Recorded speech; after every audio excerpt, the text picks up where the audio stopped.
दयाल हो दयाल हो दयाल। परम दयाल परम प्रेममय श्री श्री ठाकुर चरण प्रणाम। जगत जननी श्री श्री बड़मा चरण प्रणाम। परम पूज्यपाद श्री श्री बरदा चरण प्रणाम। परम पूज्यपाद श्री श्री आचार्यदेव चरण प्रणाम। यही वीडियो देखुवा समस्त गुरु भाई और माँ मानू आंतरिक राव और जय गुरु निवेदन करे। आज आम ये भिडियो जानिबा श्री श्री ठाकुर दृष्टि रे देवादेवी माँ सरस्वती। माँ सरस्वती विद्यार देवता, सकल विद्यार अधिष्ठात्री देवी से। गायत्री रहस्योपनिषद रे अछि सरस्वत्यः सर्वदेवा अभवन। सरस्वती ठारू सृष्टि होइछि समस्त वेद। आहुरी विभिन्न जगार सरस्वती संबंध रे नाना उक्ति रही। तांकर अनेक नाम वाक्यश्वरी, गिर, भाषा, भारती, वाणी प्रभृति। से शुक्ल वर्णा, श्वेत बसना, कमल वासिनी, हंस विहारिणी। हस्तरे तांकर वीणा, गଳାରେ मुक्तार माला, कोଳରେ पुस्तक। एही रूपरे आमे माँ सरस्वती को देखिबारे अभ्यस्त। किंतु एही रूपर तात्पर्य कौन? परम प्रेममय श्री श्री ठाकुर अनुकूल चंद्र निकट रे आब्रह्म स्तंभ पर्यंत सबु विषय ही आलोचना होइछि। थरे सरस्वती पूजार प्राक काल रे उठिला सरस्वती प्रसंग। देवी संबंध रे जानिबा को इच्छा हैला। प्रथमे से पचारिले सरस्वती माने कौन? अभिधान देखागला। अभिधान रे अछि सरस युक्त बती। सरस बा सर माने जल, ताहेले से जलवती, से सरस्वती। से एतिकी रे संतुष्ट हेले नाही। प्रतिटी अर्थर धातु अर्थ जानिबा को से कहिले। तदनुजाई सरस शब्दर धातु देखागला।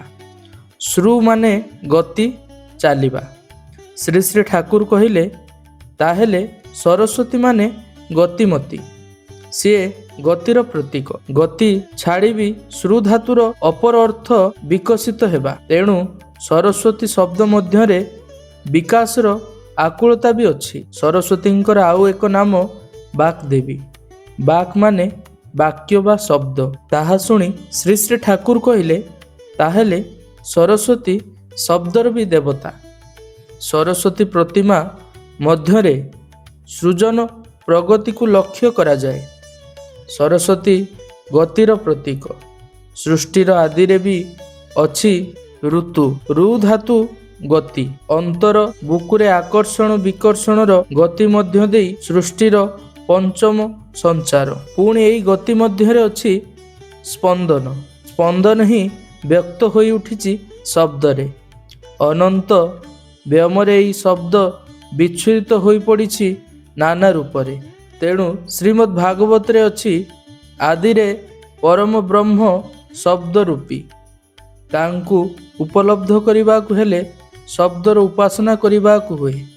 सरस्वती पूजा सेही शब्द उपासना रे ही व्यापार। एबे आमे प्रतिमार आंगिक गुड़ी को विश्लेषण करी समस्त चित्रटा को बुझिबा को चेष्टा करिबा। परम दयाल परम प्रेममय श्री श्री ठाकुर अनुकूल चंद्र निकट रे गोटिए गोटिए विषय नहीं प्रश्न करा जाइछि। प्रत्येकटीर समाधानी उत्तर देई मनुष्यर ज्ञान क्षुधा को मोचन करिसंती। से जेपरी जहा कहिसंती आमे से दृष्टिभंगी को अनुसरण करिबा ही माँ सरस्वती को हृदयंगम करने को चेष्टा कर। माँकर चरण जो पद्म उपरे न्यस्त सेई पद्मटी जल रे फुटी। एई जल कौन? मनु संहिता रे अछि अव्यक्त ईश्वर जेतेबेले जीव जगत सृष्टि करने को इच्छा कले सेतेबेले से प्रथमे जल सृष्टि कले। जल प्रथमे सृष्टि हैला काहेकि? कारण जल नहेले कौनसी प्राणी बंची पारे ना। पुणी पंचम महाभूत क्षिति अप तेज मरुत व्योम मध्य प्रथम घनीभूत अवस्था से ही जल अप। यह आगुरु अछि व्योम अर्थ शून्य, मरुत अर्थ वायु एवं तेज अर्थ अग्नि। सबु ही वायवीय बा बाष्पीय अवस्था। घनीभूतर प्रथम भूत ही हैला जल। तेणु जल सृष्टिर प्रथम पर्यायर प्रतीक। जलरे पद्म फुटे। पद्म शब्दर उत्पत्ति पद धातुरु। अर्थ गति, स्थिति, प्राप्ति। सृष्टिर प्रथम धापर ही अछि गति और स्थिति। ଋତ ଓ ସତ୍ୟ ରୁକ୍ ଦେବ। ଏହାକୁ ଆଶ୍ରୟ କରି ହିଁ କୌଣସି କିଛି ବିକଶିତ ବା ଅର୍ଦ୍ଧ ବିକଶିତ ହୋଇଉଠେ। ମଣିଷ ଚାଲିବା ସମୟରେ ଗୋଟିଏ ପାଦକୁ ସ୍ଥିର କରି ଅନ୍ୟ ପାଦଟିକୁ ଆଗକୁ ବଢ଼ାଏ। ଗୋଟିଏ ବଟଗଛର ଚାରା ଯେତେବେଳେ ବିରାଟ ହୁଏ ସେତେବେଳେ ତାହା ସେଇ ବଟବୃକ୍ଷ ବରଗଛ ରହି ବଡ଼ରୁ ବଡ଼ କ୍ରମେ ହୁଏ। ଏହି ଗତି ଓ ସ୍ଥିତି ସୃଷ୍ଟିର ସବୁକିଛି ମଧ୍ୟରେ ଅନ୍ତର୍ଚ୍ୟୁତ। ବିଶ୍ୱ ସୃଷ୍ଟିର ପ୍ରଥମ ଧାପରେ ବି ଗୋଟାଏ ଅବସ୍ଥିତିକୁ ଅବଲମ୍ବନ କରି ସୃଷ୍ଟି ବିକଶିତ ହୋଇ ଉଠିଥିଲା, ହୋଇ ଅଟକି ନାହିଁ, ଆଗେଇ ଚାଲିଛି। ତାହା ଗୋଟିଏ ପରିମାଣର ଦିଗରେ, ଯାହାର ଆଉ ଏକ ନାମ ଦିଆଗଲା ପ୍ରାପ୍ତିର ଦିଗରେ। ଗତି ଯେପରି ପରିଣତି ବା ପ୍ରାପ୍ତି ବି ହୁଏ ସେହିପରି। ମା ସରସ୍ୱତୀ ହଂସାସୀନା। ହଂସ କହିବାକୁ ଯାଇ ଶ୍ରୀ ଶ୍ରୀ ଠାକୁର କହୁଛନ୍ତି ଅହଂ ସ୍ୱ, ଅର୍ଥାତ୍ ମୁଁ ହିଁ ସେଇ।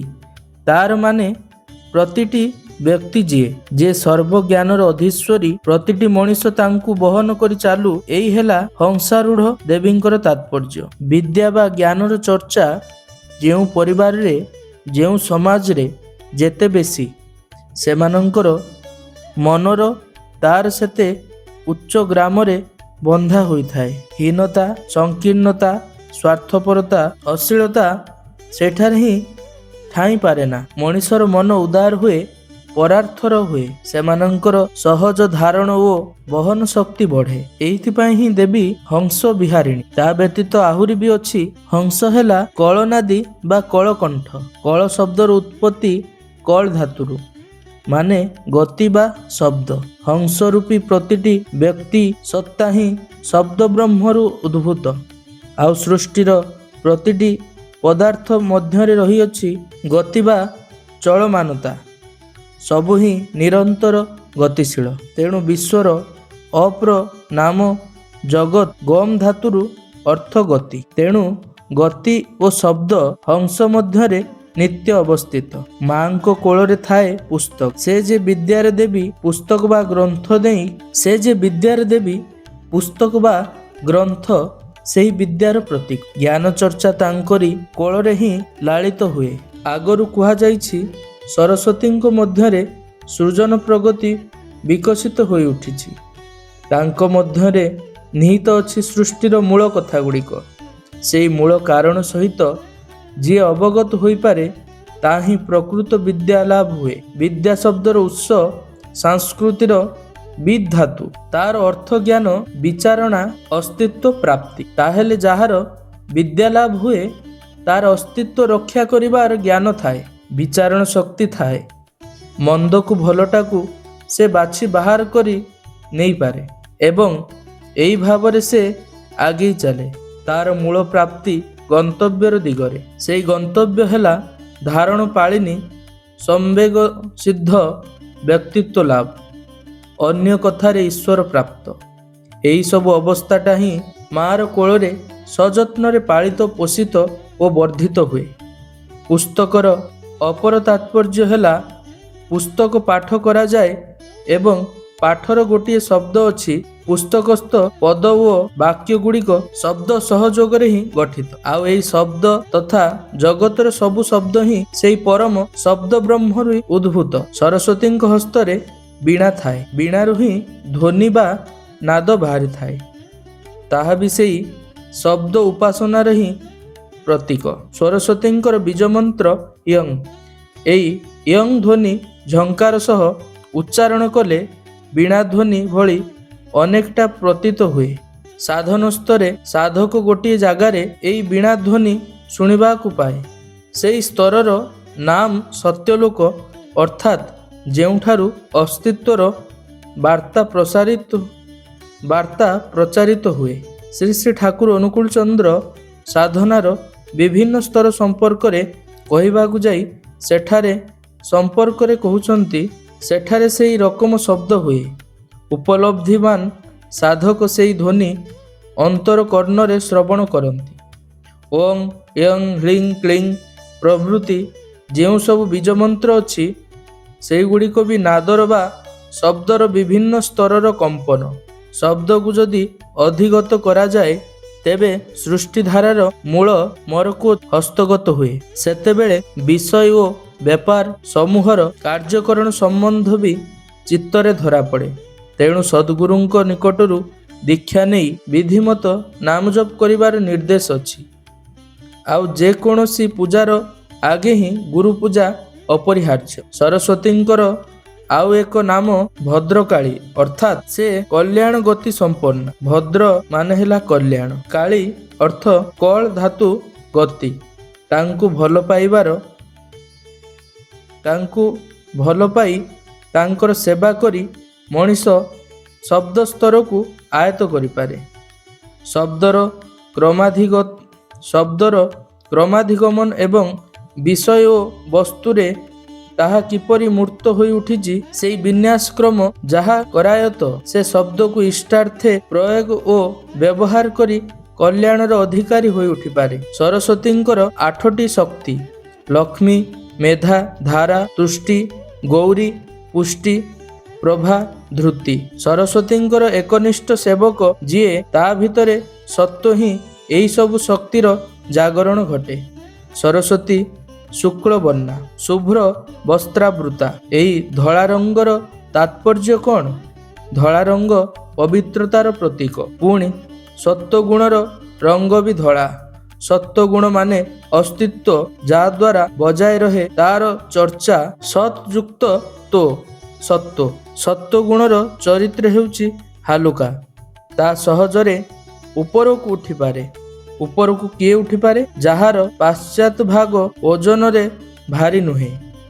ଅନ୍ୟ କଥାରେ ପ୍ରବୃତ୍ତିର ପାଷାଣ ଭାରରୁ ଯିଏ ମୁକ୍ତ, ପ୍ରବୃତ୍ତା ମୁକ୍ତ ଯିଏ, ସେଇ ତ ପ୍ରକୃତ ମୁକ୍ତ। ପୁଣି ଦେଖାଯାଏ ସମସ୍ତ ବର୍ଣ୍ଣ ଏକତ୍ର ମିଳିତ ହେଲେ ଧଳା ରଙ୍ଗ ଦେଖାଯାଏ। ସରସ୍ୱତୀଙ୍କ ଶୁଭ୍ର ବର୍ଣ୍ଣ ମଧ୍ୟରେ ମିଳନ ବା ସମାହାରର ଇଙ୍ଗିତ ବର୍ତ୍ତମାନ।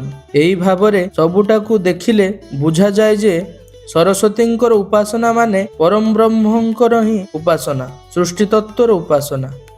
ଏହି ତାତ୍ପର୍ଯ୍ୟ ଜାଣି ଯେଉଁମାନେ ପୂଜା କରନ୍ତି ସେଇମାନଙ୍କର ହିଁ ସରସ୍ୱତୀ ପୂଜା ସାର୍ଥକ ହୁଏ। ମା ସରସ୍ୱତୀ ସତାତ୍ପର୍ଯ୍ୟ ସେମାନଙ୍କ ନିକଟରେ ପ୍ରତିଭାତ ହୁଅନ୍ତି। ସେହି କାରଣରୁ ସତ୍ସଙ୍ଗ ଆଶ୍ରମରେ ସରସ୍ୱତୀ ପୂଜା ସାଡ଼ମ୍ବରେ ପାଳିତ ହୁଏ। ଶ୍ରୀ ଶ୍ରୀ ଠାକୁର ସ୍ୱୟଂ ଆଣ୍ଠୁ ମାଡ଼ି ବସି ପୁଷ୍ପାଞ୍ଜଳି ଦିଅନ୍ତି ଏବଂ ପରେ ପ୍ରଣାମୀ ସହ ପ୍ରଣାମ ନିବେଦନ ବି କରନ୍ତି। ଅସୁସ୍ଥତା ହେତୁ ଯେତେବେଳେ ପୂଜା ମଣ୍ଡପକୁ ଯାଇପାରନ୍ତିନି, ସେତେବେଳେ ସେ ନିଜ ଘରେ ଶଯ୍ୟାରେ ବସି ପୁଷ୍ପାଞ୍ଜଳି ଦିଅନ୍ତି। ପୁରୋହିତ ସେଠାକୁ ଆସି ମନ୍ତ୍ର ଉଚ୍ଚାରଣ ବି କରନ୍ତି। ପୁଷ୍ପାଞ୍ଜଳି ଦେଇ ଭକ୍ତି ଭରେ ମା ସରସ୍ୱତୀଙ୍କୁ ପ୍ରଣାମ ନ କରିବା ପର୍ଯ୍ୟନ୍ତ ଶ୍ରୀ ଶ୍ରୀ ଠାକୁର ଆହାର ଗ୍ରହଣ କରୁନଥିଲେ। ସେ ଯେ ଲୋକଗୁରୁ ଆଚରଣ କରି ଶିଖାଇ ଦେଇ ଯାଇଛନ୍ତି କିଭଳି ଚାଲିବାକୁ ହୁଏ, ମାଙ୍କ ସମ୍ମୁଖରେ କିଭଳି ବିନୀତ ଭଙ୍ଗିମାରେ ବସିବାକୁ ହୁଏ, ଅଞ୍ଜଳି ଦେବାକୁ ହୁଏ ଇତ୍ୟାଦି। ପୁଣି ତାତ୍ପର୍ଯ୍ୟ ଭାଙ୍ଗି ବୁଝାଇ ଦେଇଛନ୍ତି ମା ସରସ୍ୱତୀ କ'ଣ, ସରସ୍ୱତୀ ପ୍ରତିମାର ସେଇ ଏପରି କାହିଁକି। ସମସ୍ତ ତାତ୍ପର୍ଯ୍ୟ ସଂହତ କରି ସେଇ ଭାବ ଗୋଟିଏ ଛୋଟ ବାଣୀରେ ଶ୍ରୀ ଶ୍ରୀ ଠାକୁର ବ୍ୟକ୍ତ କରୁଛନ୍ତି। ସେଇ ବାଣୀଟି ହେଲା, ବିକାଶ ବ୍ୟାକୁଳ ଗତି ହିଁ ଯାହାଙ୍କର ସଂସ୍ଥିତି, ସେ ହିଁ ସରସ୍ୱତୀ। ଆଉ ବାକ୍ ବା ଶବ୍ଦ ହିଁ ଯାହାଙ୍କର ସତ୍ତା, ସେ ହିଁ ବାକ୍ ଦେବୀ। ଆଉ ଯିଏ ହିଁ ବାକ୍ ଦେବୀ, ସେ ହିଁ ସରସ୍ୱତୀ। ବନ୍ଦେ ପୁରୁଷୋତ୍ତମମ୍। ଜୟ ଗୁରୁ।